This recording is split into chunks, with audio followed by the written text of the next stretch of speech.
Yes, people, what's going on? Welcome back to the channel. Welcome back to Saeed TV. We are back live, man. We are here, man. Tuesday.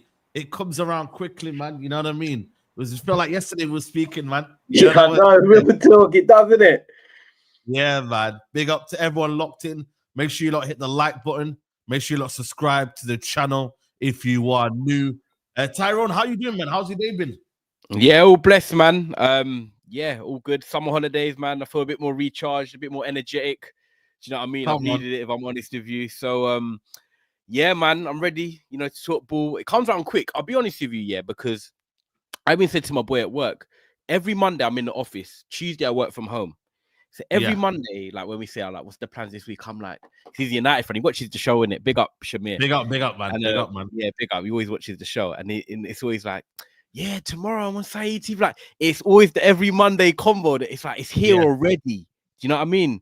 Because when we talk on a Tuesday, you get obviously Wednesday, Thursday, Friday. Then it's the weekend. You're enjoying your weekend. Monday's here. Then that's it. Back into the stream Monday, again. Yeah. It's mad, man. It's mad, bro. Yeah. It's crazy, big up, Nicole, man. Love that. Thank you. I really appreciate it. Now, people have been loving the show. And that's what I said. Like, we obviously, you get your banter, you get your people that everyone likes, different content creators. I have a joke and a vibe as well, but I also like to talk ball. And I think that's the balance in it me and you bring. Yeah. So, absolutely, man. Like, yeah, man. Big up everyone inside. Like the video, subscribe, and yeah, man. What are you saying though? You blessed? You had a trim? No, I had a trim last week, but you know the trims, yo. Like, I've gone for a taper fade, innit? And the trims, I see it. I see you, man. You know what I mean? Like, I finally found my balance, bro. You know, normally I went with a skin fade and that, but with the taper fade, bro, like, it stays for a while, you know, man. Yeah, it does. And do you know what it is as well? I'm not gonna lie, the curls are curling. Bro, the curls are curling, man. Please. Yeah. This is what happens. This is what happens, people. United win a game against West Ham and the curls are out, and man's got the curls out. Yo, man, we here, man. You know the ones there, man. We here, man, people, man. But look, you know what? There's a lot to get into, man. I don't know if you've seen the Mbumo interview. I think Rio interviewed him. I'm going to watch it after the show, actually. Yeah, good interview. He did a lot of press. I think this was kind of his press day where he's done one for the Athletic, done one for the Daily Mail. He's done one for a lot of teams. So, you know what I mean? They wanted to get his kind of thoughts and whatnot. But there's a lot to get into, man. Sesko, it looks like a bid maybe imminent. Man like Vivell is on it, bro. Is on it. Is on it like a madman. But we did get some. Yeah, we did get some information. I think Athletic every Tuesday they put out a deal sheet kind of for every football club. And Laurie Whitwell, you know what I mean, very, very reliable source. He says, Man United rule out further approach. Oh, this is one from Martinez, sorry, but there was one this morning. We'll discuss on that one because I can't lie to you. that one is not looking great. But it says Man United narrow search to Ollie Watkins and Benjamin Sesko. Club in touch on both players to figure out suitability and costs. Nicholas Jackson ruled out due to Chelsea's demands. Thank God for that one. Watkins is probably proven. Sesko high potential ceiling. We had a massive debate on the Big Six in it. You know what I mean? And they were saying, some of them were saying, you know what, go for Sesko, project, etc., etc. I was making sure that, yo, brothers, we need for now, man. We need right now. We need the goals. Man United are valuing him. Watkins at around 40 to 45 million. I don't think we'll get him for that amount. I think it will be probably a little bit more. But it's an interesting one, man. It's narrowed it down to 2. At least we know now. We know it's one or the other. Yeah. One or the other. You know what I mean? And I think for me, I'm not saying Sesko's a scrub. I've not once said it on this channel. I've not once said it on, I think listen, I said Benjamin Sesko. There's a video out there that I did do, but that was more for Arsenal fans that I felt like we were getting Yokeres, if you know what I mean. But I don't think he's a scrub, but for what we need right now, 30 years old is not old, by the way. You can use that time, the next 2 to 3 years, to bed in Watkins and then build your next Sesko. Because you always know there's going to be another Sesko around the corner, bro. Yeah, in 2 to 3 years, in football terms, you're getting a player, let's say, for example, that's probably around 19 right now, not known, 20, 21, 22. Brother, that guy must be, in striker terms, if you can hold it a minute, we just pay attention to this guy. He's banging in goals. How many times have we seen that? Nunes came out of nowhere. Bro, I get it. Strikers now, we are at the worst probably stage in our lifetime. But there's always going to be a player around the corner, bro. There is. You see what I mean, bro? Yeah, 100%. And I'm leaning. I'm leaning with you. I'm not gonna lie. Yeah. It's an Ollie Watkins tick for me. And it doesn't mean, do you know what? And I'm so glad you said it, because I was actually gonna say it myself. The fact that because I'm not saying I don't want Sesko, it doesn't mean I think he's a scrub. At the end of the day, right, we've got to weigh up the whole situation, And right now, Man United are in a position where we've got a striker that's Rasmus Højlund under 24, Xerxes under 24, Yeah. Xerxes' first season, up and down. He finished off strong, and I'm excited to see what he can do. Rasmus Højlund's coming as 2 starting seasons, and he's not really hit the ground running in either of the seasons, right? So now it's like he wants to prove a point. He looked a bit leaner. He looked a bit trimmer the other day, but that's one preseason game. He's got a long way to go to proving to us and Man United that he's the right guy. So we've got 2 young strikers. Man United need a proven forward now. You've gone out and got Cunha, experienced Premier League. We know that. We've got Brian Mbeumo, right wing, proven, consistent. We now need the striker in Ollie Watkins because Man United are going to be tested this season, and it might even start straight away. Arsenal at home, Fulham away, Chelsea in the run, Man City in the run. When it comes to the nitty gritty, and it's like, right, who can really stand up? Who can lead the youngsters? Who can be counted for? I'm sorry, but I'm not relying on Xerxes and Højlund. It doesn't mean they can't do it. I'm not relying on them. They're not the people I'm looking to in the dressing room. Ollie Watkins is someone I can look to. He's worn the England t-shirt, scored a big goal against the Netherlands in the Euros. He's guided Aston Villa to the Champions League, played in the Champions League, got 15 league goals plus in the last 3 seasons. I'm just talking, you're coming in. I know my mum's saying, do you know what? The food's in the microwave. I know it's going to bang. I just turn the food up and I'm eating. I know what I'm getting with Ollie Watkins. I'm not trying to guess what's going to happen. One thing I know with Watkins, is that he will miss chances. I'm happy to accept that. I'm happy to accept that. It's cool. Not every striker is going to score 1 in 1 chance. Do you know what I'm saying? He might need 3 chances, but he runs the channels. He works hard. He can link up play. And one thing that he has over Højlund and Sesko on the statistics is that he's got a lot of assists when it comes to football. And I know he's played more games, but it shows that Ollie Watkins is a selfless striker. And when you've got players like Cunha, Mbeumo, Bruno, potentially Ahmad that can chip in, at the end of the day, right, Ollie's going to get you goals, but also he's going to allow Cunha and Mbeumo to chip in with their 10-15. And where we're coming from last season, in terms of scoring 45 league goals in general as a whole, Adam Watkins gives you probably 15 league goals and you might get 10 assists out of it, 25 goal contributions. He's played 35 league games or more in the last 3 seasons. I'm not worried about injuries. No. I'm not worried about he's out for 2 games, he's out for 3 games. What we're gonna do? Watkins just comes in for 2 years, 50 million, gives me what I need, and in 2 years we go and get someone else. Facts. Yeah, perfect. Big up QA. Like Listen, you said, Van Persie come in, done his job for the 1 season we needed it. Ferguson said, "Yo, I'm signing you 25 million. Bang, give me what we need." He done that. Watkins is not gonna. He's not gonna win us the league, no. But he's gonna help. But we know that we're not gonna win the league, though. We know, exactly. We know we're not gonna win the league. We're not gonna win the league, so why not get yourself a proven player? And do you know what? Lastly, you need to go to. Exactly. And lastly, what I want to say is when you flip it right, and you say about Sesko. Sesko can be good. Sesko could work in the Premier League at Man United, maybe, but maybe not. The thing is with Sesko and Newcastle is that if I'm him, I'm going to Newcastle because one, they've got the Champions League right now. Yeah. 2, they've got a manager that's steady Eddie. He knows what he's doing. He knows he can improve players. He did it with Isak. Yeah, he can improve players. He signed Isak at 22. Sesko would go there at 22. They've lost Callum Wilson.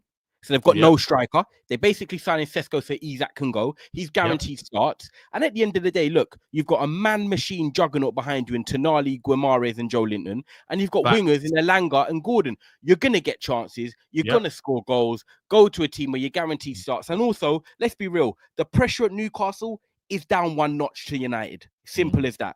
So for me, if I'm Sesko, go Newcastle because then if you bang, in 3 years' time, you'll go into another bigger club anyway. Bro, the only way for Man United, let's be real, is either Real Madrid or down. Like, and we're not saying, by the way, we're the pinnacle. Yeah, I'm not saying that we're Liverpool. Yeah, by the stature, Saeed, it's Man United and Real Madrid. We're the 2 biggest. Simple as that. Yeah. So you come to Man United, Sesko, you've got to hit it. If you go to Newcastle, you can bide your way in, but you're gonna. You know what it is? It's the more so the value of you being the number 9 at Man United. It's not more so what you're gonna do in terms of leading us to a title. It's more so the position. I always say to people, positions at clubs are historic. When I look at, for example, the number 14 shirt at Arsenal, very. Who's the number 9 at Arsenal? I want to know who's the number 9 at Arsenal. It's not been good enough. Aubameyang, put some respect on that name. Gabriel Jesus now in it at the moment. Yeah, and it's Havertz. You know what I mean? I look at position. I'm like, you know what, man? Who's their midfielder? Who's their kind of goalkeeper? You know what I mean? And I really think for me, United, it's goalkeeper and a striker. Them 2 positions here, Man United have struggled with the most. Look how long it took us to go and get Van der Sar. Look how long it took us to go and get David De Gea.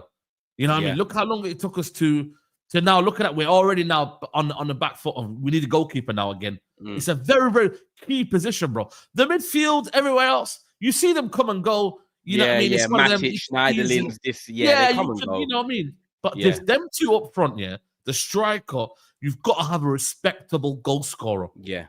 A respectable goal scorer. Not only a goal scorer, like I said to you, a guy that can help the team in different ways, bro. Yeah, that's what we need. Does that. It's the all-round. Man United are not in a position right now. We're not like Arsenal. You see Arsenal, everyone just said last 2 years, get a goal scorer. All they want is someone that can put the ball in the back of the net. Cool. Gyökeres, he can do that. And if he transforms the Lisbon form, he's getting 20 league goals. We know that. Man United, we need an all-round striker that, we're not going to have all the ball. We're not going to have loads of chances, but Watkins can help off the ball, on the ball, creating, scoring. That's what I want. And we looked at the first game against West Ham. I'm not counting the Leeds game. The first game against West Ham, look, we weren't amazing. But in the first half, Saeed, I'll be honest with you, it was better. It was better than what I've seen. Like, we were trying to press. We're trying to counter press and press all together, which you can see the idea a bit more. And Watkins can do that, by the way. He works hard. He can press. And 100%. I think when I look at it, what Ruben Amorim, because at the end of the day, we got to look at what Ruben Amorim is, the manager under pressure. He's the manager putting his team out. When I look at Xerxes, I prefer Xerxes over Højlund, by the way, right? But Amorim, in terms of profile, prefers Højlund. I know what he does, running in behind, stretching it, running the channels, off the ball. That he's not better than Xerxes, but that's what Amorim wants. So with Watkins, he's a better version of Højlund.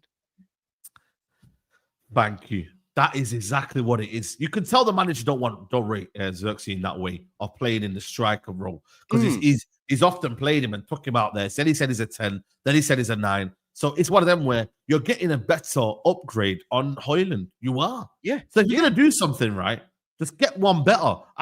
Listen, I think Sesko is better than Højlund, but I'm not going to lie to you, bro. Like Højlund scored 10 goals, was it, in the Premier League? He scored 6 in the Champions League or whatever. Still wasn't good enough. Still wasn't good enough, bro. So at the end of the day, when you look at things in that kind of aspect, it's still not enough, man. To be at Man United number 9, even when you score goals, it ain't enough. Ronaldo scored us 18 goals, and was it enough? When you look at the balance of the team, it wasn't enough. Was it enough? Yeah. We looked at him for, oh, you know what? We love Ronaldo, but you know what, man? The team's suffering. The team's suffering.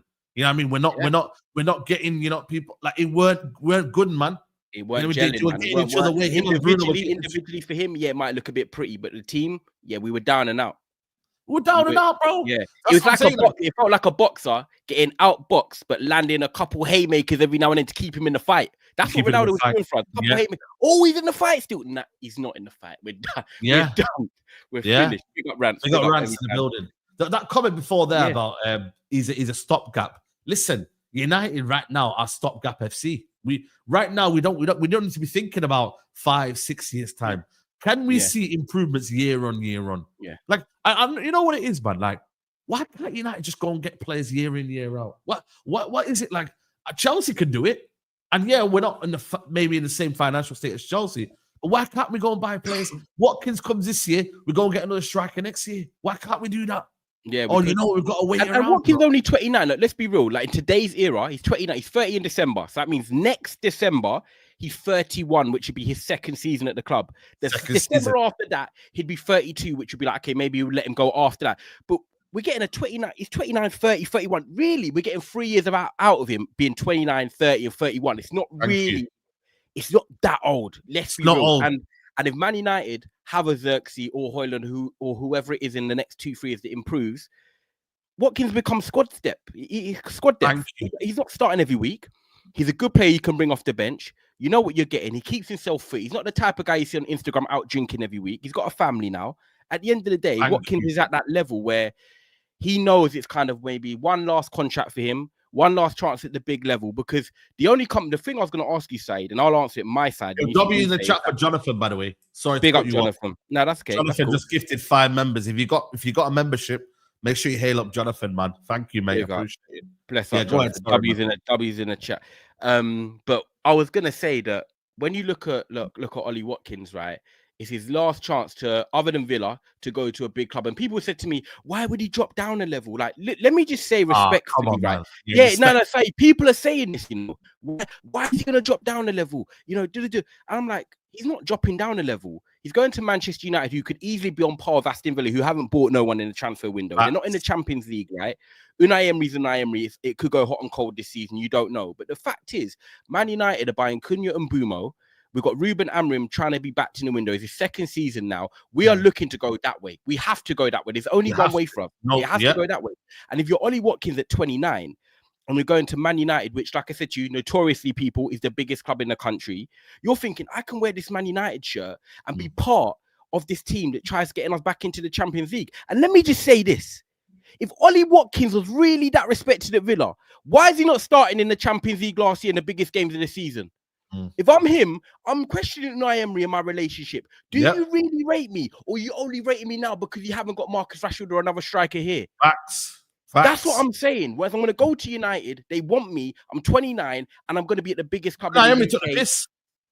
Yeah, took the piss. Unai Emery for me. I'm side-eye. You know when you're walking down the corridor and that, and you're like, I don't really rate my man.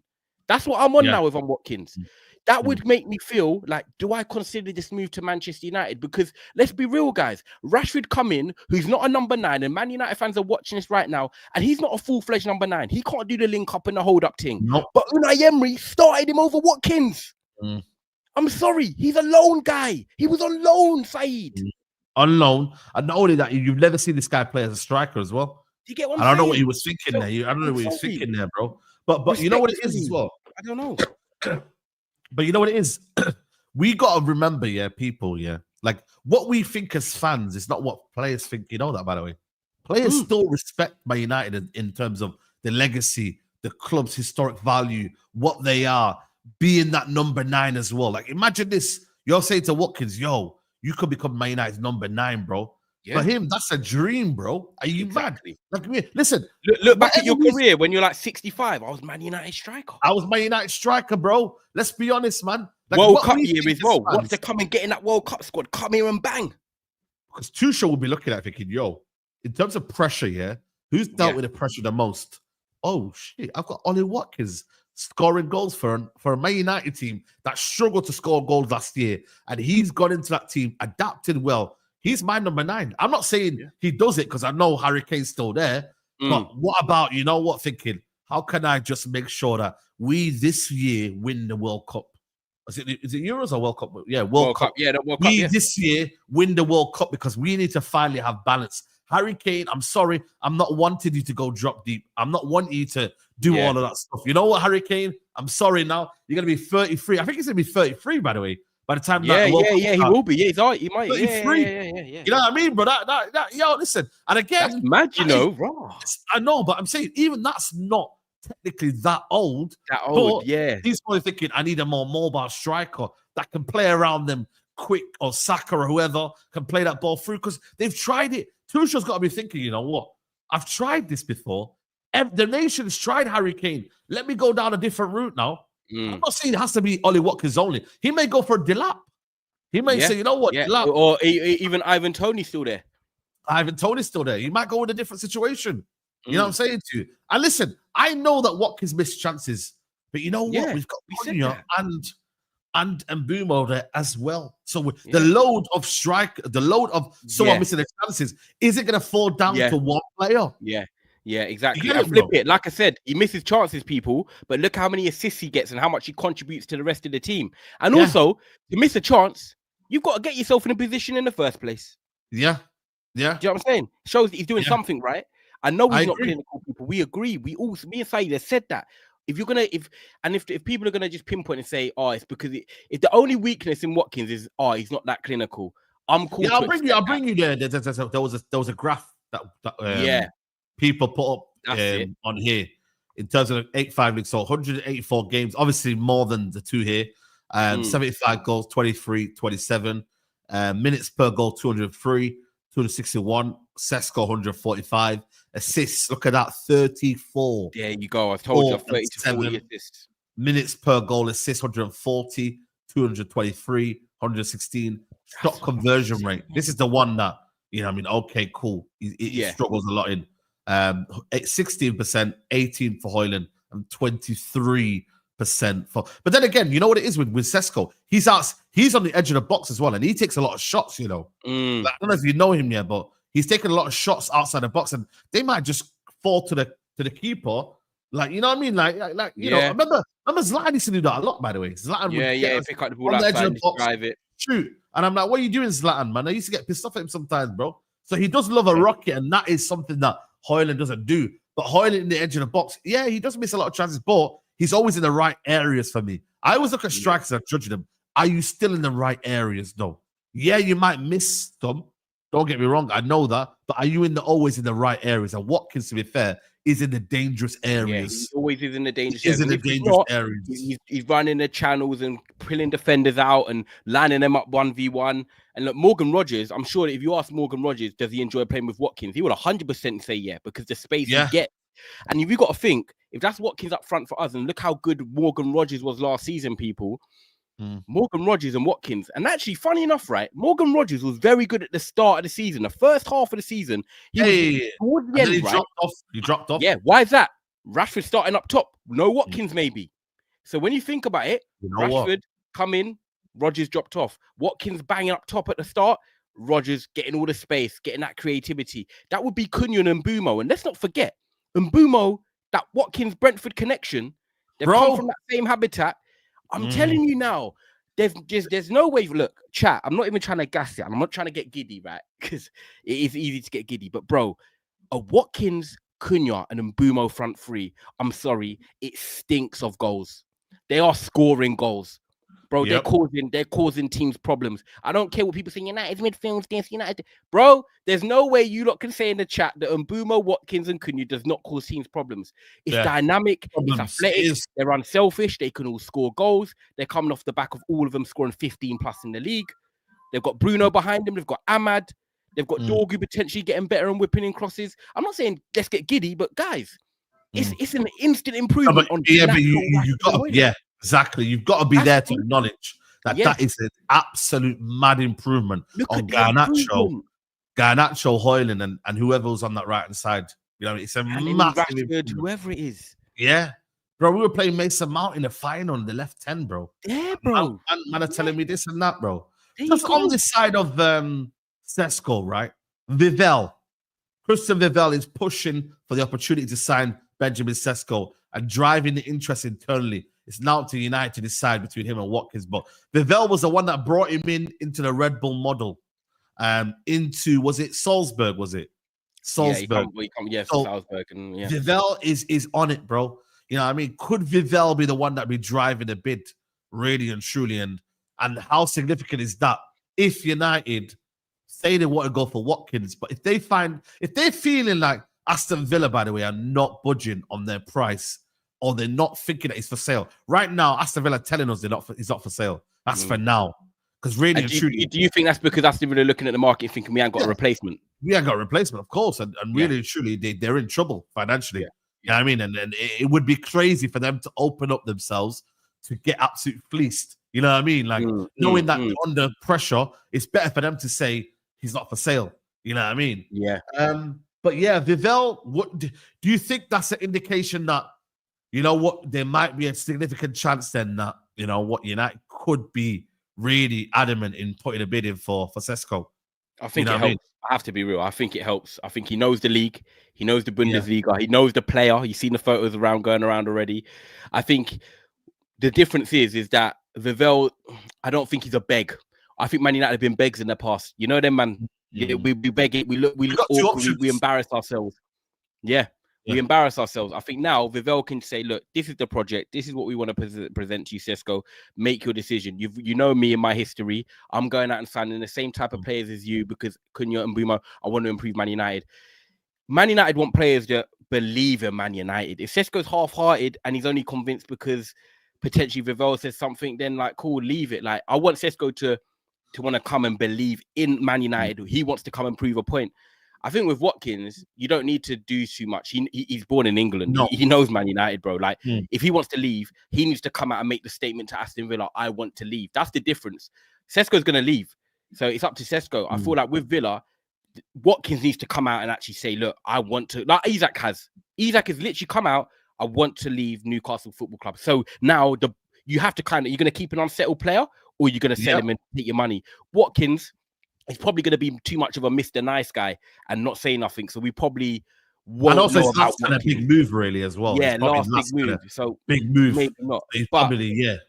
Sesko, I do think that Vivell, ultimately to your question, I think Vivell will play a big part in it. I think he will try and convince him. And literally, Sesko's got the perfect choice right now because he's got the ball in his court. And it's like, what does he want to do for his career? Because both moves, by the way, could be brilliant. Newcastle could be like banging. He goes there, he scores. He's guaranteed number 9 now. They're in the Champions League and he hits the ground running. Or he doesn't do that well at Newcastle. They come out of the Champions League early. They fall out the Champions League spots next season. Then all of a sudden they're back chasing their tail. Gordon might leave. He might be the next one. And all of a sudden Bruno or Tonali might go. And all of a sudden you're thinking, Newcastle, you know. Man United, on the other hand, you're thinking, okay, we should be heading back up that way. Cunha and Mbeumo. Okay, you're going to score goals. You got Bruno, like. Yeah, and also, you're spot on. But then also, the Isak bid has to come in and maybe be accepted for them to move on to Viv. Like, I don't know what Newcastle are trying to do here. Are they going to go in for Sesko knowing that they know Isak's going to be leaving? Because they've got a stance of, if you don't give us the money that we want, he's not leaving, bro. So really and truly, they're in a bit of a sticky situation here because they need to really go and get Sesko, regardless of what happens with Isak. Because the guy might not be mentally right this season. And they've lost Wilson. And they've lost Wilson, isn't it? So really and truly, they need to be buying Sesko anyway, regardless. They do, but I think they're getting him with Isak leaving, bro. I really do. I think they want Isaac. They want Sesko. I think they want Sesko to come in, and then Isak leaves a few days or a week after. I think it's kind of like they've said to Liverpool, if we can get you a replacement, Isaac, you can go. I just feel like that level of maturity and an agreement with them saying, look, Isak, you're under contract. If we can't buy a replacement for you, you have to stay and we'll discuss it next season with a gentleman's agreement. But Yeah. the truth is, I think if they don't get Sesko, Isak's in trouble of leaving. Not leaving. That's what I'm saying. Yeah. But even this though, I can't lie to you, bro. Even though I want to really, you know what I mean? You know what I mean? Like, you trigger Newcastle fans. I'm like, yo, let them have this one, man. I'll be real with you, man. Like, honestly, bro, even if he was to score 30 goals next season, I'm not going to be jealous. So I'm not going to be like, yo, you know, Sesko, we should have got him, etc., etc. Because, bro, we've been in these situations before, bro. Like we can't be looking at what next man's got, bro. You know what I'm saying to you? We got to look at what we have. I'm happy for him to go there. Yeah. I mean, do what you got to do. Equally, like I said to you, if Sesko came into Man United, like it is what it is. He's got a better platform to succeed, by the way. One thing I will say about Sesko, though, is that if he did come to Man United, I'd be a bit more optimistic about it, because I'd be like, you know what? There's Konya and Mbumo there. So at least there, they've got that connection with them too. So it could work a little bit. But like I said, takes a bit of the pressure off, and the pressure's a little bit off. Yeah. You know what I mean? If they weren't there, I'd be absolutely raging right now. I'd be going mad. But like I said to you, United, looking at the context of last season, where we're at right now, imagine having a Sesko and Højlund at your football club as well.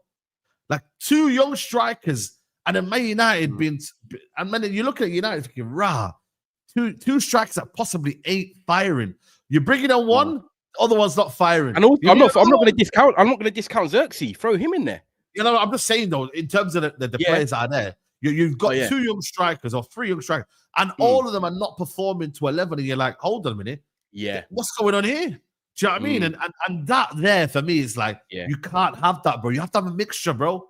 And this is it. Do you know what? I feel like you hit the nail on the head, because if we sign Sesko, right, and he doesn't work, and none of them work, they're going to all say, should have signed the experienced striker. Where if you sign Watkins and it doesn't work, it's kind of like, do you know what? It's not really a Man United thing. Watkins just obviously hasn't hit the ground running or done his thing. Like, there's less. If Man United fans see Watkins come in, we're happy to accept. If it doesn't work out, I'm like, cool. Do you know what? We went for the right signing. Whereas if you go for Sesko, there's more people going to be flipping. That's why you should have signed Watkins. That's why you should have got the Prem proven player. So do you get what I'm saying? It's all signs point to make the Watkins bid, but Watkins, he will have to stand up and say, I want to leave. I have to. Because Villa are not going to sell. He has to. But 100%, I'm telling you now, if Man United fans see Watkins walk through that door, it's cool. We accept it. We've got the Premier League proven. Yeah, big up United Road. But if we go for Sesko and it doesn't work, it's 100% timeline's going to go insane. Why didn't you get the 29-year-old? Why didn't you get... Trust me, we've seen the story. We've read the book. Of course. This is what I'm trying to say, bro. This is why I just don't get where we're at right now. I think we're in a perfect situation of making the right decisions. This is why this summer, even though I could be very, very mad this summer, you know, I really can, you know, I could be like, yo, and I am to some sort of degree that we haven't done enough, and we still need to demand that, but we've gone for the right players. You know, that's one thing I will say, you know what, fair play. We followed the plan of buying players that are proven in the league, that would know the league. That one there, I can buy into that, because I'm like, you know, the level of risk now is not so much, man. Like, genuinely, like for us to mess up, it really, really needs to mess up next year. Like, if you go and get them right players that you would have got, it really, really. But then you have to question the manager again. I'm like, whoa, we got you the players here. You got Konya, you got Mbumo, you got Watkins. Imagine we had a midfielder there and a goalkeeper. What's you know what I mean? What's the excuses now? That would really, really need to be failing miserably. You know what I mean? And United not even. And I flip it on you. Say Saeed. Yeah, we've come out and said Sesko and Watkins. Yeah. Sesko goes to Newcastle and Watkins don't leave. Have Man United stuffed themselves because they've come out clearly and said they're the 2 targets, and all of a sudden we don't get no striker? Yeah, we have in a sense, but then again, it's like, where do we go? Like in my head, where do we go if Watkins? We don't agree with their fee with Watkins, and Sesko goes to Newcastle, which is probably more likely than United. Where do we actually? I wouldn't begrudge you, Man United, because we've gone for Watkins and it hasn't happened. We've gone for Sesko and it's chosen Newcastle. Obviously, then it's a case of maybe you should have had a bit more options in there. Mateta should have went for Mateta and whatnot. So I get it in that aspect. But at the end of the day, like, if they sorted out any other midfielders or anything like that, then maybe it would be one of them. But it all depends, bro. Like, at least the aim was to go. Would you go to a Ramos or Kolo Muani? Man's crash. I've got him. I've got him stressing now. Oh I'm trying to be man, real though. Do you know what I mean? This is why I do like debating about it. I can maybe tolerate a Colomboani. Maybe. Yeah, so could I. Do you know what I could? But it have to be like a. I'd rather go get Evangelson and them. You know what? I'm not gonna lie to you. Nah, actually, no.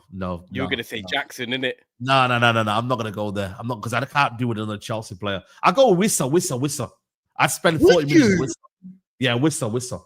I think he's a bit overrated. Wissa. Go get me Wissa. Yeah, I think he's cool, but he's not that. No, not for Man United. I'm sorry. No. Wissa, no. I'm going Kolo Muani. I'm going Jackson over Wissa as well. All round game. I know what Jackson can bring on his good days. Yeah, I couldn't go for Wissa personally. Yeah. Man said. No, but honestly, though, what Douglas Luiz needs to be. That needs to be a loan move done. If Toby Collier's going, I've heard. Yeah, it has to be, bro. It has to be. I don't know what we're playing at because the more you keep it, watch a bomber come out of nowhere. Douglas Luiz, here we go to a random club. That's the way Watkins. That's the way Douglas Luiz is going to be. You know, it's not going to be a kind of a one where it's going to be a straight. Here we go, bang! He's gone to that club. Yeah. And wow, where did that come out of nowhere? Yeah, and it could be anywhere. It could be Spain. It could be Saudi. It could be the Prem. It could be anywhere. Yeah, it could be anywhere. Apparently, his preference is Premier League. So if I'm hearing the preference is Premier League, I'm making sure I get on to Douglas Luiz ASAP, bro. Yeah. And I'm bullying Juventus. I'm saying, yo, either you give us a decent offer or we take him on loan with an option to buy. That's what you man do. You man do option to buy. So, we're doing option to buy. Are you mad? And he's a good age, 27. Bro, 27, bro. You mad, bro.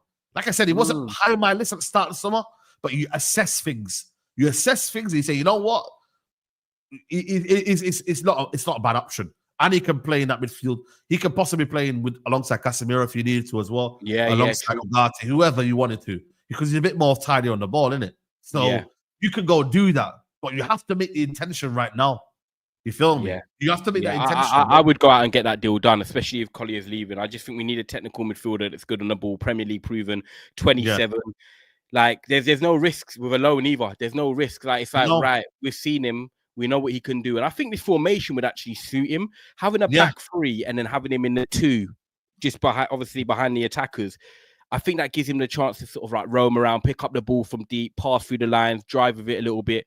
I think Douglas Luiz would be a perfect option for us in midfield. Yeah. And obviously, if Collier is leaving, let's be real. Collier can't be leaving if we're not bringing someone in. Bro, it's crazy. We went through it last week. I said it last week to you, Saeed. I said, in terms of the profile we need, which is legs, we missed athleticism in midfield. Cobby can't run. Ugarte, Bruno can't run. Collier's the best of the bad bunch that we have. Yeah. So if Collier's leaving, that's the runner gone. That's a run, bro. Know what I'm saying? 100%. So then we're stuck with Ugarte, Cobby, Bruno. Is that it? And Casemiro. No, they all can't run. They can't run. Yeah. But the thing is, though, it's still, you might think that there's a lot of players there, but the quality ain't good, bro. That's the problem, man. You know what I mean, bro? Quality ain't good. You know what I mean? And this season, you can't be messing around. You know what I mean? Because what we'll be doing is 1 minute we can make some, Casemiro and Bruno. 1 minute it'll be that. Just have your two there and then rotate the rest. Yeah, because it's one game a week.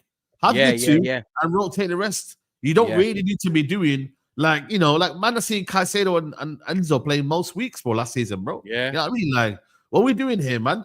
So on that aspect, the midfielder one, I think for me, that will only happen after the striker situation happens. Yeah. I can't really see it being sorted out now. I think United have been meticulous in what they've been trying to do this year. Yeah. It's been left 10, right 10, striker.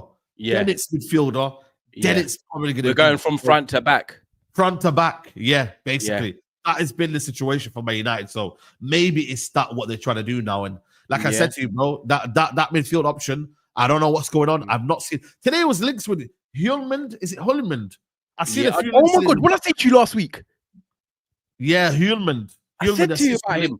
I said to you, Sporting Lisbon, Hjulmand. We're going to be linked. Watch, it's not happening. Yeah, there was a couple of links today with Hjulmand, but I said last week. I knew this was the type of guy that we were going to go for. Yeah, apparently Juventus are also after him as well. Okay, so Douglas Luiz and then they can get him as a Douglas Luiz. Yeah, cool with that. We'll take one of them then. We'll take either one. Yeah, Holman. I don't know. Let me know in the chat if you not rate him in that regards. I'm not I've really watched him a few times. I think he's just a safe, basic player. He safe, doesn't, basic. Yeah, he doesn't. When I Like, watched him in the Euros, I thought, yeah, he's all right. It's all right. He's all right. Yeah. All right. He didn't give me like how like you watch Fabian Ruiz and Vitinha and them time. You're like, yeah, do you know what, bring straight away and that. None of that. Man said he's got an arsehole tattoo, you know. That's crazy. That's crazy. But listen, we had Van Persie, mate, and he was a success at United. You know what I mean? Tattoos don't mean anything, bro. Yeah, you know what I mean? Yeah, you gotta snatch your chains, man. You know what I'm saying? Now, I'm with you. Like, I'd rather stay in the league, bro. There is a dream that everybody's. You know what my thing is? It's a typical Twitter rumor, and it all started from Rio because he started talking about, he wants Baleba, but the Twitter timeline is saying that United can go in for Baleba, but bro, that would have to be on the levels of Caicedo and Lavia, last minute kind of situation where breaking the bank as well, breaking the bank, 80 million madness, bro. Like, I can't see it happening, bro. That's the dream, you know. Do you know what? That's the dream. Get a midfielder now. Try and get like back in a position next season where we're worthy of having these conversations and go and get someone like Baleba. Because in this formation, he would be a beast. The way he'd pick up the ball, run with it, drive with it. Oh, mate, you know what? I'll be going to Old Trafford straight away, mate. I'll be at that next game. Do you know what I mean? Like, we'd have 3 players from Cameroon as well, you know. That'd be crazy, you know. Yeah. Anana. Is he Cameroonian? Hey? Is he Cameroonian?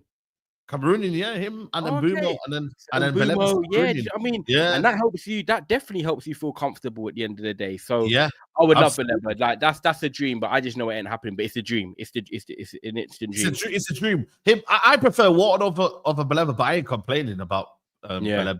If you had them two together, that'd be amazing because you've got a runner and a box to box, and you've got Wharton. He's like the Michael Carrick kind of. Feel, do you know what I mean? That would be sensational, bro. But you know what? Like I said, as well? It's what he's on 12.5 grand a week. Get out of there, man. Is that what he's on? We'd give him 80 at least. 80 at least, yeah. He could have a little 80, you know what I mean, and whatnot. And that's it. I mean, when you move to Man United, the only thing is AFCON would be a madness. AFCON would be a madness. Yeah, I mean, AFCON would be crazy. You know what I mean? We'd be watching AFCON saying, yo, we got one screen Mazarawi, one screen there, one screen there. We'd be moving mad right now. I forgot that AFCON's on, you know. Yeah, but that's what I'm saying. Even remember when we were with Osimhen, man. Like, you know what? Sometimes logistically, it will be a nightmare, bro. To deal with, because that whole month, I'm not resently, but I'll be hoping that they all get knocked out early. You know what I'm saying? Yeah, bro. Hey, listen, Yo, more than you can believe. Guilty. Brother, guilty. Are you mad? You know what I'm saying? But like I said, it's one of them where, they want to go there. You want to be prepared for your nation and that. Yeah. To be fair, the teams that they play for, like apart from Morocco, Cameroon, I don't know how good they are in terms of Africa, where do they go. I know the final last year was between 2 years ago. Ivory Coast and who was the final? Was it Nigeria? I'm not sure. Yeah, it might have been, you know. Yeah, it might have been. Yeah. So I think it might have gone extra time that game. Yeah, it might have been. It might have been. Yeah. It was Nigeria. Do you know what I was going to ask? Yeah. Do you think, because we've obviously expressed concerns about Bruno, everyone knows we don't really want to see him. Me and you don't really want to see him in that midfield. And when I say midfield, the pairing in the two, by the way, So like, I'm not a fan of seeing him there, but when I watched the game, because obviously I was awake Saturday night, it was on 12:30, so I was like, do you know what? I can stay up and watch this. Man, late one, you know. Yeah, no. I was gonna message you, said with my feet out, just like watching the game. Are you gonna be like, No, I was awake. Yeah, I was awake. So I watched the game. I'm not watching the one at 2:30 in the morning tomorrow, but I was up watching the game. When I saw obviously the team news, I saw Bruno obviously in the 10 with Cunha, but then in my head I was thinking, right, and Mbumo's not in the squad, so.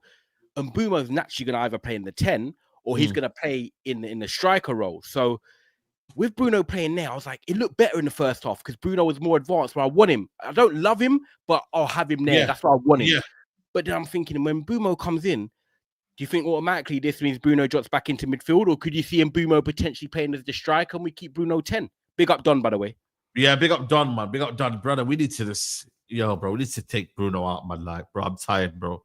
It's square pegs in round holes, man. Like, I just see the manager that's going to be firm enough. I know it's not going to happen, yeah, but I think for me, we just have to hold it, bro. I know it sounds going to sound mad, but we have to firm it that Bruno is playing.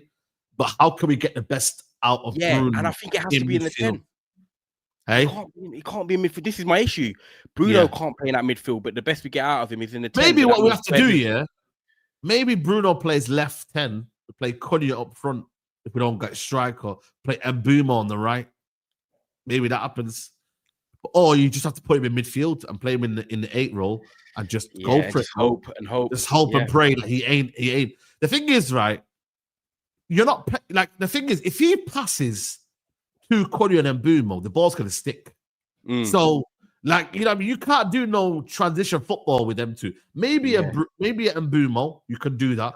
But them man, I'm sorry, man, you ain't getting away with this with Garnacho and them, man. You see how Garnacho and them, man, were loving the transition football. You've now got to play some football now. The level's gone up now.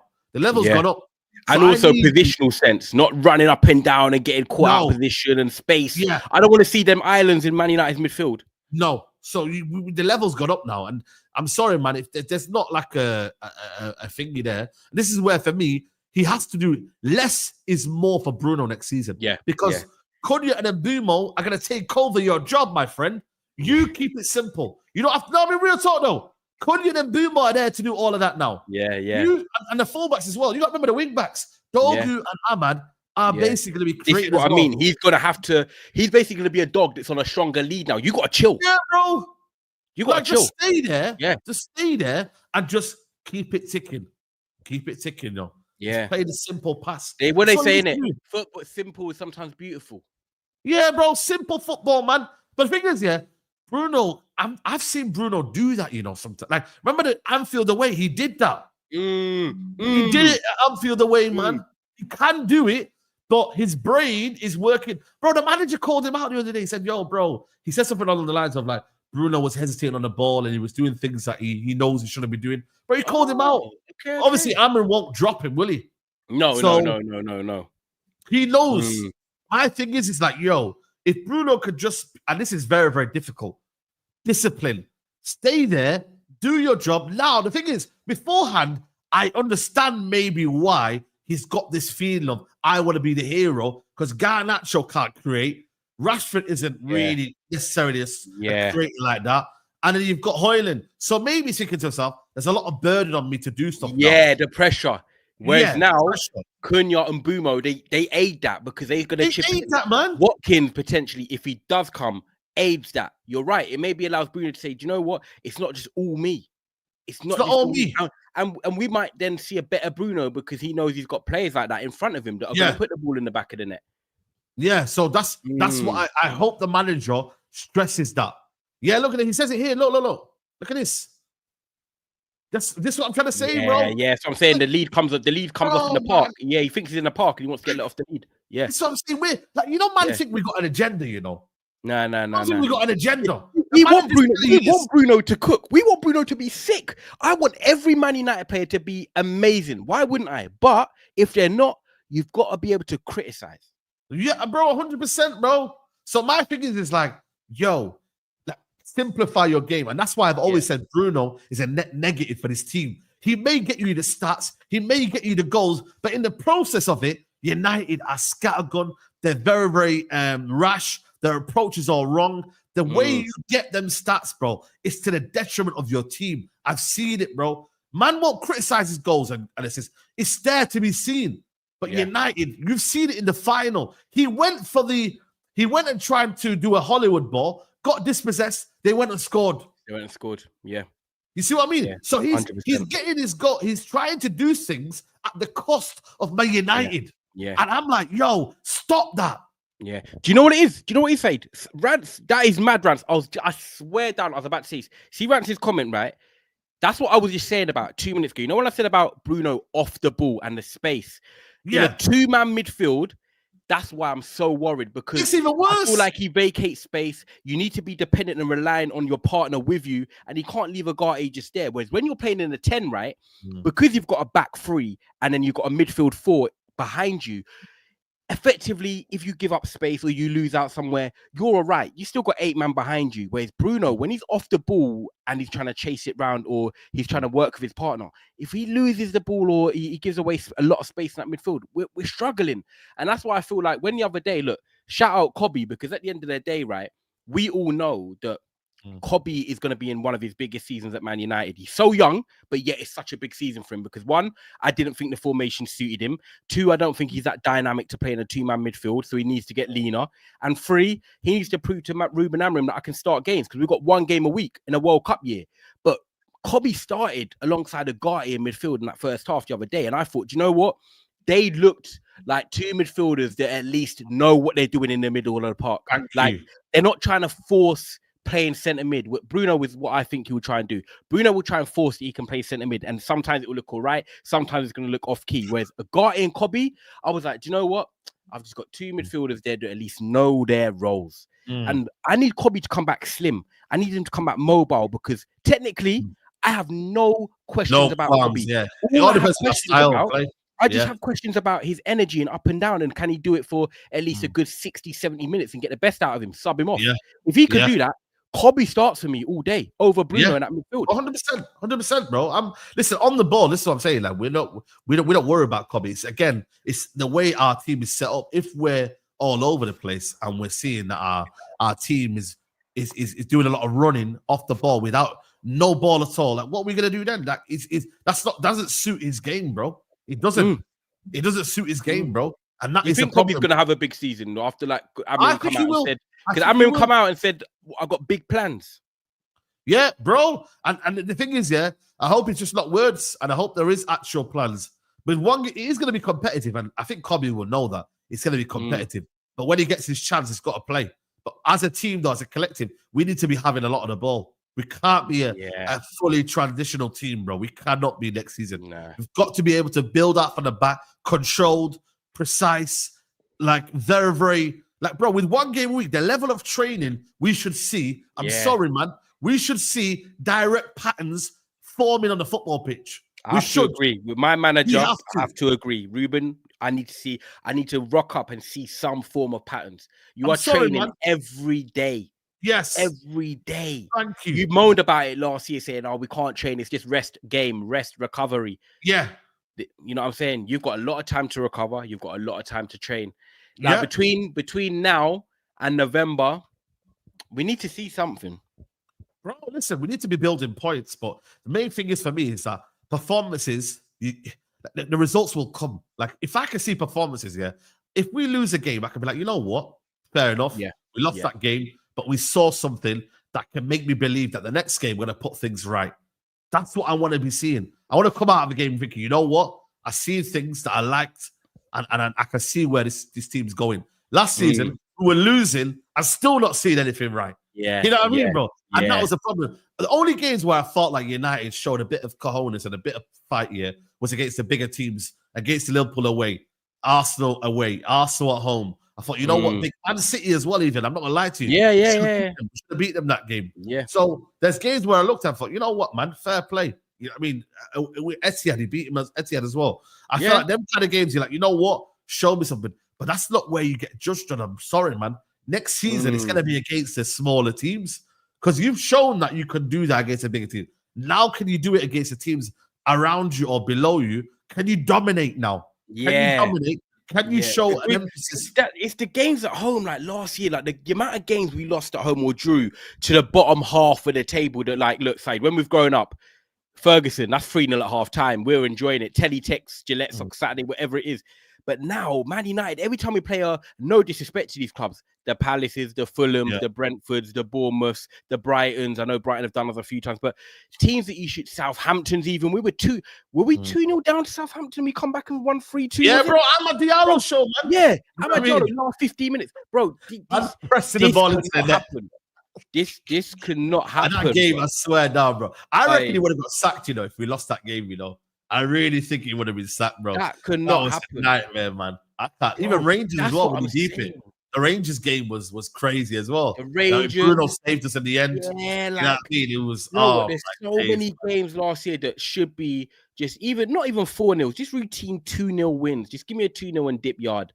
like we need to turn these sort of games when we're playing at home into wins, man. We have to. Of course. Like there's so many games last year that we were poor on, and look, we can't allow it to run.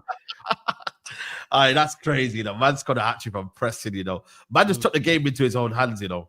Like that's a lot of the games last season. Let's be honest, bro. When we beat the teams, yeah, and when we were down and out, yeah, it was a team just saying, you know what, we're gonna go up, we're gonna go all in, man. And we're just, you know, I think Amra just put the players out there and said, yo, win the game, man. You know what I mean? And that what happened, bro. And let me get some super chats in. Do that, we got 1.7k in the building. We have only 588 likes, guys. The target. We need 750 minimum. Yeah, bro. Come on, people, man. Hit the like button. It doesn't cost you a penny, and you're having a good show, man. You know them ones there. So please like the video. Please subscribe to I don't know what this breaking news is. Nick Pope. What's this? Get out of it. Alex Crook, man. I ain't believing that guy, bro. Yeah. But yeah, people, make sure you don't hit the like button before I get super chats involved. TH14 says, Prem proven is overrated. Aguero, Henry, Haaland, Suarez weren't Prem proven when they joined. If you're good enough, you're good enough. If you're good enough, you're good enough. And Lukaku, Carroll, Torres, Sanchez all failed. System and talent all overall. What I would say, though, is, yeah, there are circumstances to them players that failed. Like, Torres was, to be honest with you, wasn't on the best kind of form of his career. You know what I mean? Sanchez, even a lot of Arsenal fans at the time were thinking, yo, his legs were done. Yeah, legs were done. You know what I mean? Carroll is always going to happen. A big move could be the situation there. And Lukaku, to be honest with you, that interview kind of effed him up because it was never same over there as well. So there are circumstances to that. But the one, you know what, the one in that list, big up TH14 for the super chat. But the list on there, the ones that succeeded are the ones I expected to succeed. Looking at them names and the teams they were coming into. If you look at Lukaku, Carroll, Torres, and Sanchez, the atmospheres weren't great at all them clubs anyway at them times. Yeah. Do you know what I'm saying? Yeah, Mourinho was the manager at United, and you think, Pogba's there and stuff like that, but still, there was always that bit of there's always been, since Ferguson's left, there's always been that unsettlement. There's never been relaxed coolness at Man United. So I expected them players to kind of maybe flop. It's not as bad. And also, when people use the word Prem proven, it's to help my argument. It's not the start of the argument. So it's like when I bring stats up, I don't bring stats to almost be the whole argument. I'm saying to you, right, okay, cool. What have I got from this player? Not only is he talented, but I also got a player that is also shown in the Premier League. He's proven. So it's more so just a kind of, it's something to help my argument. 100%. So I get what you mean. It is overused. I can't lie to you. Yeah. Same way needle move is overused. He's a needle mover. Yeah. You know what I mean? But like, that's overused now. That is true. He's a needle mover. Like, bro, like, if you're good enough, you're good enough. I hear you. But right now, United, they just need to go get players. Yeah, we need some more experience. Like, we've got two young strikers. That's what we're calling. If we had two 29-year-old strikers, I'll probably say get Sesko, but we don't. So we don't. I've got to go by the situation of what my club is at. Do you know what? Yeah, we've got another super chat too. Yeah. Beleba is such an intelligent player. It's like watching a five-man masturbate. No. Oh, you should. Yeah. Oh, Tyrone, man, you fell for it, man. You fell for it. They got me. I'm in the dunya. Yeah. Nah, it's cool, but you're new around there. You're new to the super chat. You know what I mean? You're new to the way that it's, you know what I mean? It's been a while. You know what I mean? I'm rusty. Rusty. You don't worry, man. I tried to save you. I was late, man. I was late. I was rusty. But, listen, man. People that are doing that, man, relax, man. Leave us alone, man. Come on, man. Like, you had a good point there, man, as well. Like, such an intelligent player. You were doing well there, man, and then you just, you know what I mean? That's what got me. You started off so calculated. Yeah. You know what, guys? Just quickly, I was gonna say, by the way, I've started doing some. Is that I just shout out quickly, Saeed? Cool, of course, man.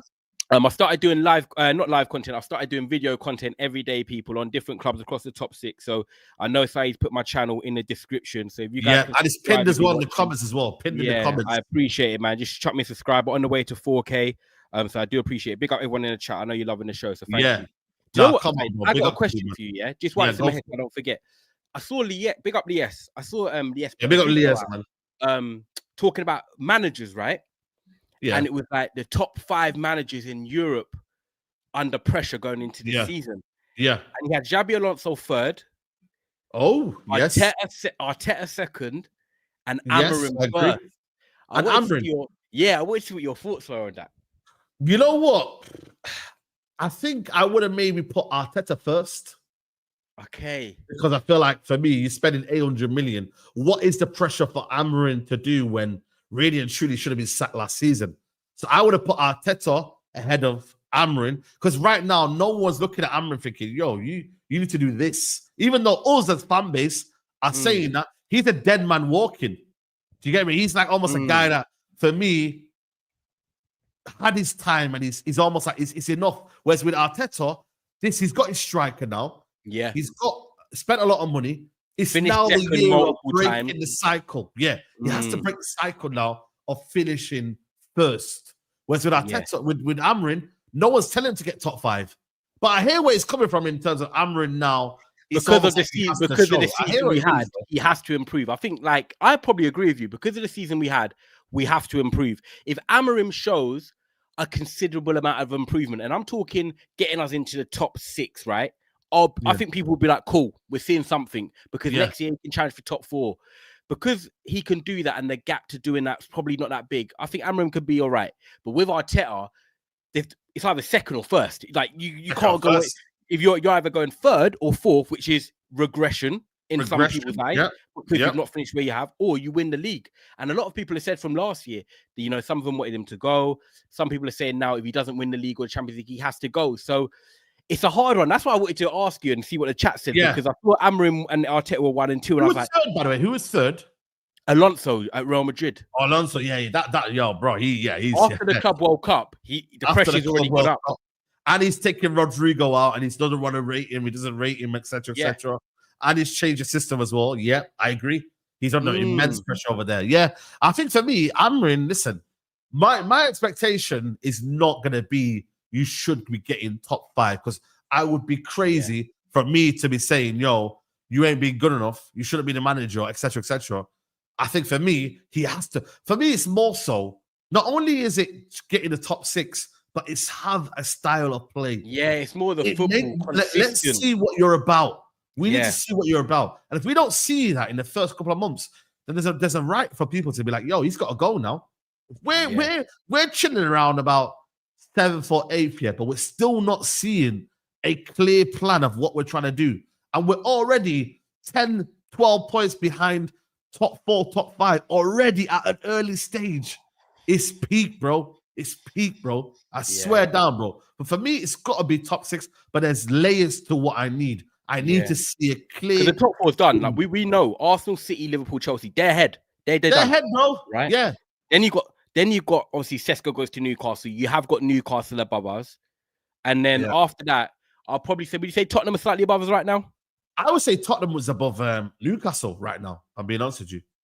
Ooh, is it? Yeah. If they lose Isak, I reckon Tottenham would go above just by the sheer fact of I think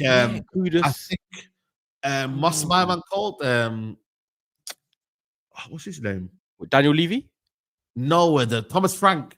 Thomas Frank, is gonna get more points than Ange. I think and he might get more out of the play. Be a bit more consistent. I just think losing. That's a good one, you know. Tottenham or Newcastle. Yeah, I think Tottenham will get top 5, you know, this year. You know, I really do. Okay. So you got Newcastle and Tottenham, and then and then after that, it's free for all. And then it's Villa, and then Villa. I don't know what they're doing in the market. The ones that I think will fight for top 6 here are Villa, Newcastle, Tottenham. No, because I said Tottenham's 5th, right? So Newcastle, Newcastle, Villa, Brighton. Do you think they'll really be up there again? Yeah, I think for me, because they've got 1 game a week, man. They got 1 game a week. And I think I'm going to put them in there as well. I think that's fair. They've been consistently. If you look at Brighton, they've been consistently top. Let me just look at Brighton's positions here. Because people think, Brighton are a joke, you know, man. If you look at their positions, there's always something about them. I think every year they're just going to go mid-table and drop off a bit, but they don't. Last year they finished 8th, right? Okay.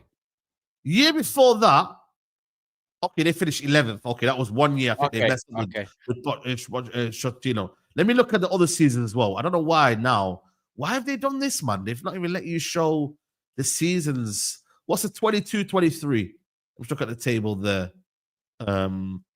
They finished 6th that season as well. Okay, so that's why they finished worse because they got in Europe and they struggled with the they finished Europe and they struggled. Okay, And then I'm gonna go to I think 21-22. I don't know if they finished quite well that season. Probably ninth or 10th or 13th. I think so. They finished ninth. Ninth, there you go. Yeah. You see what I mean? So they're now becoming a team. They're basically a top 10 Premier League club. Top 10 Premier League club. So I think they'll make a push this year, maybe to go in around that area. I feel like they haven't lost Mitoma, they haven't lost Belebo. They can keep them cool. They just need to add a bit more because they've lost Evan Ferguson. They need to help. They bought a young striker for 18 years old. Have you heard of him? Greek guy. Apparently, that's meant to be the next big thing.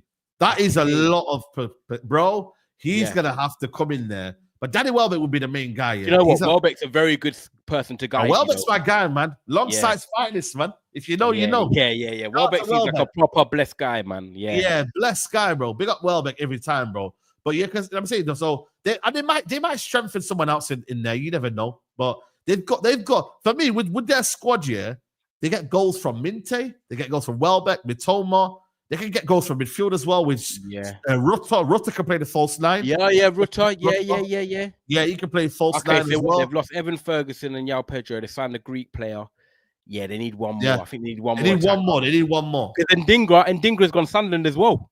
Dingra's gone Sunderland as well. Yeah. I think they've got that other guy anyway, the Austrian guy. So they've got a couple of wingers anyway. Yeah, they've got a couple of guys. Yeah, I think they kept O'Reilly. Solly Marsh is still there. Can get. Solly Marsh is not. He basically missed all of last season, and before that, last season, he was a starter. So like, you know what? So in that aspect, they're not too bad. And then who else is out there that I'm looking at thinking? I don't know, maybe Forest, but again, I'm not sure. I'm not gonna lie to you. Yeah, do you know what? Even though they're signing Dan and Doy, do you reckon there could be, like last season we had Wolves. I reckon maybe Wolves, might be having a good season this season, because now Strand Lass is the main guy.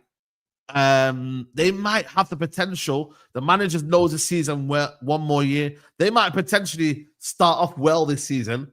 And then maybe have a decent season as well. There's always one club here that surprises everyone. Who's your surprise club then? Let me know in the chat. Is it Sunderland? Maybe it's Sunderland. You know what? I think they're gonna win their first game. I think they've got they got Jean Arian. Man say United Scout Bomber. Is United Scout meant to be a decent now? He just says that Jason Wilcox is in favour of Ollie Watkins, believing that Premier League proven's key. I don't know United Scout. I've never seen them before, so. Yeah, I don't know. That's something that I could make up, bro. I can't lie to you, man. The thing is, do you know what? I'm not saying that's true, but I could imagine that Vivell would want the Sesko and I can imagine that as well. Yeah, and then they're trying to. Sunderland have got West Ham first game of the season. Okay. Yeah, man. Bournemouth, I don't know. They've lost a lot of players, man, but I believe in their manager. The manager's a good manager, and they beat Everton nicely the other day. What? Everton, maybe. But with their new stadium, though, they might struggle, man. Because you know what, go either that way or go that way. Because I like if they get Fofana, they've got Thierry Barry. I like the signings because I tell you what, Ilman Ndiaye is one of the most underrated players in the Premier League. Yeah, but I still worry about their midfield, man. Their midfield is dead. Old school, isn't it? Old school, man. They still got that. They lost Decore, who, listen, whether you like it or not, he was scoring goals for them last year, bro. Decore. I still think their midfield is dead, bro. I think their fullbacks, I don't know. They bought that new Moroccan kid who plays left back. He's meant to be very, very good. But again, is he going to start games? Yeah. You know what I mean? So I don't know, man. I don't know who the surprise package is going to be, because no one's really, other than Sunderland, no one out there in the mid-tier. Obviously, Palace have kept Eze, but they haven't really signed anyone. No one's really done anything that makes me think, do you know what? That's the United surprise package.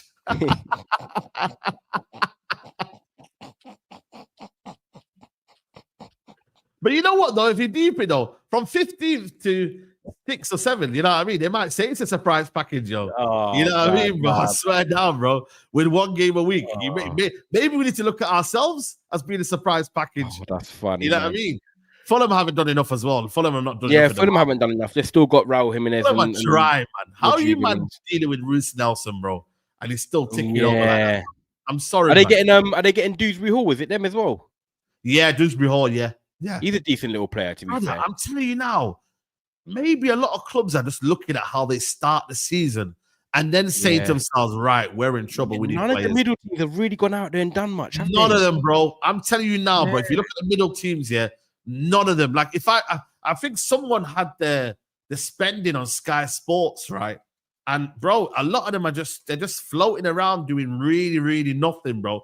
Let me just look at it now. Premier League spending. Let me just see if because I thought there was going to be more money spent than there has been. Liverpool have done majority of the spending. Chelsea. Yeah, here we go. This is what the teams have done this season. Here we go. So this is it. So look at all the teams that you're saying there here. Even like I said to you, Leeds are meant to be getting a striker, right? That was going to be their record, and he got rejected. So he rejected and went to Marseille. Oh wow! Yeah, bro. Like West Ham have not done enough. I don't know who they spent 50 million on, by the way. That's a bit weird. Brentford 50 million, and now West Ham they signed that Doof, and then they had to sign to Debo, didn't they? Oh yeah, to Debo, yeah. So last season, yeah. Like I said, Bournemouth, Wolves, Nottingham Forest, Palace. Forest and Palace. I don't know why. Even Fulham's not even on there. That Forest is going to go up to 40 million because they signed Dan Ndoye from Bologna. Yeah. So Fulham are not even on there, bro. Fulham are not even on there. Yeah. Fulham, what team's not on there? They've done nothing. They've done nothing. 3, 4, 5, 6. Yeah, you're right. Yeah. Yeah, there's 2 teams that are on there. There's 2 teams, right? Yeah, Fulham and someone else have not done anything. Yeah, see, wow. Yeah, 2 teams. And that can be telling. You know what I mean? Oh, Aston Villa. Yeah. Aston Villa, yeah, Aston Villa. Yeah. See, that is mad interesting. Teams are Villa, Villa. That's what I'm saying to Villa. They might be waiting. It's either they're waiting to see how they start, or they're waiting to see if they can sell before they can buy. Yeah, that right there is madness, bro. It's madness when you deep it, bro. Because Palace could have really made money. Guehi and Eze they've spent 3 million. If Eze and Guehi went, that's probably like what 100 million combined. Then they'd have to spend, but they're probably saying, look, we'd rather not spend. We'd rather keep them 2. Yeah, but I think you run the cost. You run the risk of really, really getting effed in the window because then Guehi would leave on a free. I'd rather sell them early, right? Say to Arsenal, yo, if you want this player, we need to hear by this date. Set a deadline. Say, yo, July the 1st is a deadline for this deal. If you don't do that, bro, that's it. We're done. I would rather do that than later on just be waiting. Yeah. And all of a sudden, and then you're trying to pick up scraps because no one's going to leave at that time. Yeah, because no one's going to leave at that time, bro. Like, what are you doing, bro? Are you mad? Facts. It's mad, bro. I don't get it, bro. I really don't get it. Craig, we got Craig, man. He says, if we was run like a proper club, we'll sell Sancho, Rashford, and Garnacho and buy both Watkins and Sesko. Smash the likes, people need to run it up. Yeah, you know what? Yeah. This is the maddest thing about it. We'd sell Højlund. Add Højlund to that as well. We'd sell Højlund and get Sesko and get Watkins. It's actually mad. I forgot they're all still here. Apart from Rashford, who's gone on loan. We didn't even get money for it. We didn't even get money for him. Had we been at Chelsea, for example, Chelsea say, you know what? We want Simmons and we want this player as well. Yeah. And they want Gittins and they want this player. Yeah. But really and truly, that's where United, this is what I'm saying about United fans. Ask more, demand more from your club, bro. Because really and truly, we're saying one or the other. How about get both? Yeah. Say to Sesko, you know what? You lot fight for that number 9 spot. You're fighting for it, both of you fighting for it. Even if it's 1 game a week. You're fighting for it because next season we got plans. Yeah, we got plans next season. We got Champions League football. We want to try and get Europa League football. I don't know what it is. We want to try and get there. Fast track. We want to get there. So are you gonna do this or not? So at the end of the day, bro, demand more from our club, man. But that's what I'm saying. Time's ticking. And to be fair, it says a lot that. Like, when I look at it, not even Man United, about Garnacho, because the fact that this guy's in his early 20s, Argentinian international, I'm not going to lie, he's not my cup of tea, but a team like, I just throw it out there, Napoli, Atletico Madrid, Chelsea, whoever it is, right? There's teams in Europe, Real Betis, whoever it is, right? Could go out and sign Alejandro Garnacho. The fact that we've not had teams come in with offers of serious interest, there's big concerns for me there, because at his age, a team should be wanting to take a punt on that. Because we want to get rid. It's not like we're trying to ask for 80 million. We're asking for 40 million, which in today's market, Saeed, for an Argentinian winger international is not crazy, bro. It's not crazy. But we can't even get rid of that. Yeah. You see what I mean, bro? So at the end of the day, it's like, bro, like someone said there about Malacia. Yeah, that's crazy, man. I feel sorry for Malacia. I really do. Like, genuinely, the way that mentally, he must mentally, bro. Like, I ain't gonna lie to you, bro. Like, you might think I'm really, really like flip-flopping because I don't feel that sympathy for Luke Shaw. Because Luke Shaw's been here 10 years. He's had multiple opportunities. Yeah. You see that last year, bro. He's been like, so the way since he come to the football club, he's just been had unfortunate luck. Didn't even work for him at PSV either, did it? No, I didn't work for him over there. You know what I'm saying to you? So he's had terrible luck. Yeah. Terrible luck. Man. What's this about Dortmund as well? Dortmund looking, I see Musa put in the chat about Dortmund looking at Sancho.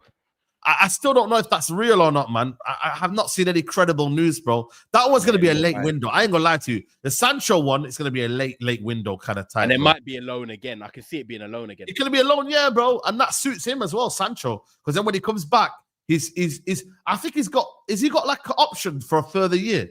Let me see here.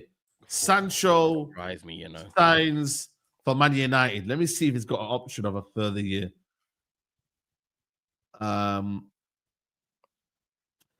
He says here 73 million. 1 second here. Oh no, it doesn't say that. 1 second.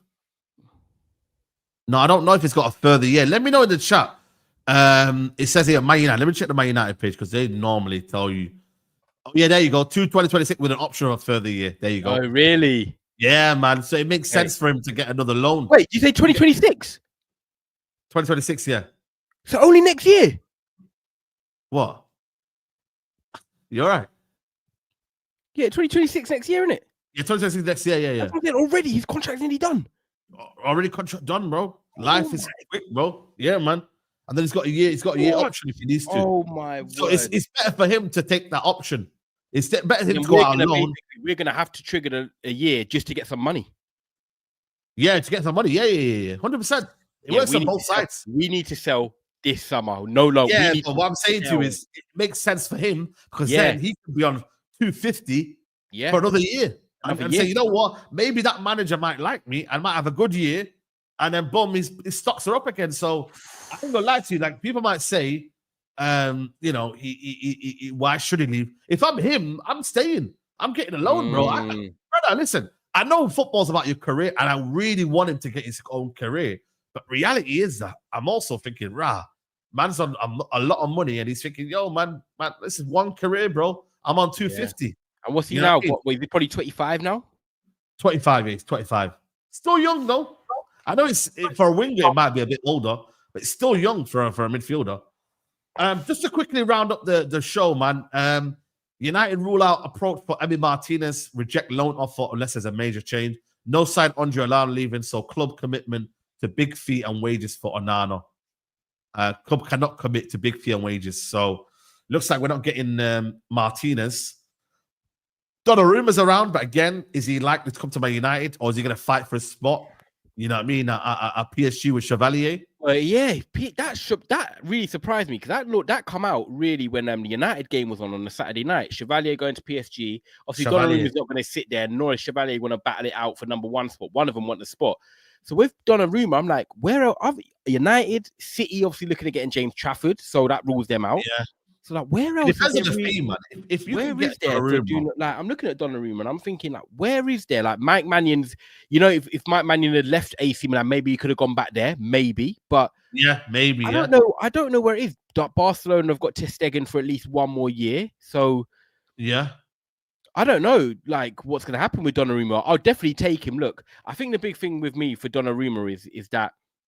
Yeah, I don't know what the wages would be. Cool. Like, we'll have to sometimes obviously just take a hit or sort that out. But after the Euros, where he was like player of the tournament, he was sick. Like, Donnarumma was making some great saves in that tournament. And then after that, I feel like the last 2 years, he kind of hit a plateau. When everyone was comparing him to Buffon and the next legend of Italy and stuff like that, he kind of hit a plateau. And I'm like, is he kicking on or is he just is what it is? But last year, in the Champions League, which a lot of us did watch, he made some big saves and some big moments in some big games. And I was like, do you know what? Donnarumma is really like back. As a shot stopper, yeah, he's not the most fancy at his feet. I don't care about that. I want a goalkeeper to claim his area, and make saves. Simple as that. And Donnarumma last year done that, and that made me think, do you know what? Yeah, this guy's back to where he could be. 100%. It's him or Lamons, him or Lamons in it. Oh, Lammers, yeah, Lammers, yeah. So I don't know which one United go and get. Do you think it's because they're focusing on the striker first, and then the keeper will come after? Maybe, but again, why would you focus on the keeper last one? You need that for the season to start, and you need to build out. You need to build a connection with your back line. I just think if we started with Onana in goal or Bayandi, is Onana even going to be fit for the Arsenal game? Brother, he will be fit, man. Are you mad? Brother, listen. When that first game comes in, but he's ready. Apparently, he's already showing signs that he's already looking like he's back, right? He's ready, bro. Are you mad? He's clever. He's doing a Lindelof. I told you. Lindelof, sure. You know what they do? They get injured during transfer windows. They purposely get injured, not be wanted, yeah? And the next thing you know, when that season starts, he'll be ready there. Say, yo, Mbeumo, my brother. You know what I mean? Walking out of him, towel on his shoulder. He'll be going to the halfway line to Mbeumo, say, yo, do this on a free kick. I'm telling you, bro. If you can even play for Cameroon and that. You know what I mean? Nah, real talk, bro. Like, we must not have Onana starting from Man United, bro. Next season. Even Bayende, don't want both of them, bro. They're both scrubs, bro. I'm telling you now. Like, and the people will say, oh, but Onana's in good form here. I'm telling you now, as soon as you get comfortable with Onana, how bad? Genuinely, we don't sign a keeper. How bad do you think the situation is? Are you like, okay, do you know what? We'll just ride it for the season. Just ride it, bro. What can I do? You just got to ride it. Just got to hope that the mistakes are not clangers. You know what I mean? Like, end of the day, it is what it is. What you said, so midfielder, striker, goalkeeper, in terms of what we need the most, what rank it? Would you go striker, midfielder, goalkeeper? All of them. There's no ranking, bro. Give me free. Brother, there's no ranking. Hey, you look, man. I love Saeed, man. I need three. I need a goalkeeper and a midfield and a striker. You've got time. You've got 2-3 weeks left for the season start. You've got still a couple of months, a month for the bit. You've got time. It's not for me. I'm putting the pressure on because later on, I don't want to be hearing excuses. But Amarin's not being backed, guys. It's not being backed.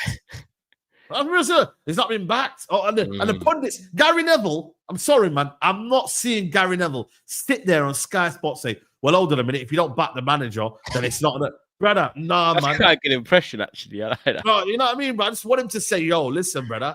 He got backed, now improve. Let's see what we can do. And I want him to be backed because at the end of the day, I want Man United to have a team that I'm confident in. At the end of the day, I bought a poor goalkeeper, breathes negative, energy. The defenses feel shaky. Midfielders feel like, okay, we might go 1-0 down. We're missing chances. We might be made to pay. A good midfield, gives confidence in the attack. And a striker that's taking his chances and scoring goals gives everyone confidence. You know what I'm saying? Right. It's a big season, like tomorrow night we've got Bournemouth. And I'll be honest with you, that's going to be the first. That's going to be a test because they're coming off a 3-0 win against Everton. They've got Semenyo down to a new deal. They've got Evan Nilsson. At the end of the day, I think they're going to lose Zibani to PSG potentially. But at the end of the day, Bournemouth is still a well-coached team with Iraola, and they know what they're doing. So, that's going to be a test. What do you think of that game quickly, by the way? Because me and you won't talk to Bournemouth. I think for me, again, similar thing, not about result, not asked about the result. I just want to see the same first half we showed. Pressing, intent, couple of little passes here and there, nice. Fullbacks going forward. I like Dorgu's game. He played well the other night, Saeed, by the way. Yeah, very well, man. You know what I'm saying? So I just want to see the same things, man. Same patterns, same confidence. You know what I mean? And just keep doing it. Again, it's not about really the result. It's about what we show. If I can see, I'm very, very, satisfied with the performance. I will give it the praise. I'll credit it. But until then, I just don't think for me, West Ham was a big enough test. That's it. Well. Like if we played another team, in my head, I don't know my video. I said that if we played a City. If City played West Ham or Spurs or Arsenal, would they be bopping them 3-0? That's what I was thinking. Exactly. When we won 2-1. The first half was solid. Look, at the end of the day, I'm not going for the second half, people. The first half was kind of an indictment to me of the team he's potentially looking at. I kind of looked at that team and thought, right, Yoro's in, De Ligt's in, keeper question mark, Heaven at the moment starting because Martinez won't be there. Then you've got Dorgu, Kobe, Ugarte, and then it was Ahmad on the right wing back. Yeah. And then obviously you've got Bruno, Cunha, and Højlund. There's probably only going to be two changes by the time it comes to the Arsenal game. That's how I'm looking at it. I expect a similar team to start against Bournemouth. Yeah. Listen, a lot of things to talk about. Listen, man, we've enjoyed the show. We're coming to an end now here. We haven't hit 800 likes yet. We're literally less than 30 away, guys. 28 likes away from 800 likes. That was a target for the video. People, do that. Don't leave the stream without liking the video. You're doing yourself a disservice because you've been here all day. Just leave a like on the video, man. We're now going to be redirected to Ty's video, which is going to be premiering right now, people. Yeah, literally. It starts in 1 minute. So perfect. Yeah. Timing. So, yeah, guys, don't go anywhere. There's going to be a video by Tyrone that I need you to watch. And I need you to like the video. Please smash the likes as well, people. Like, the only reason I always try and push the likes, if people don't know about the YouTube and how it works, algorithm and that, is that when you like Saeed's video, you're pushing them out to people that might not know Saeed TV or might not watch the show before. They love it. All of a sudden, he's got a fan. Same thing on my video. I'm doing video content. It's not live. But if you guys like the video, comment or whatever, it just pushes out to each different audiences. And you know what? We actually love the community. So about you guys, we don't make content. You guys are the ones. So big up, man.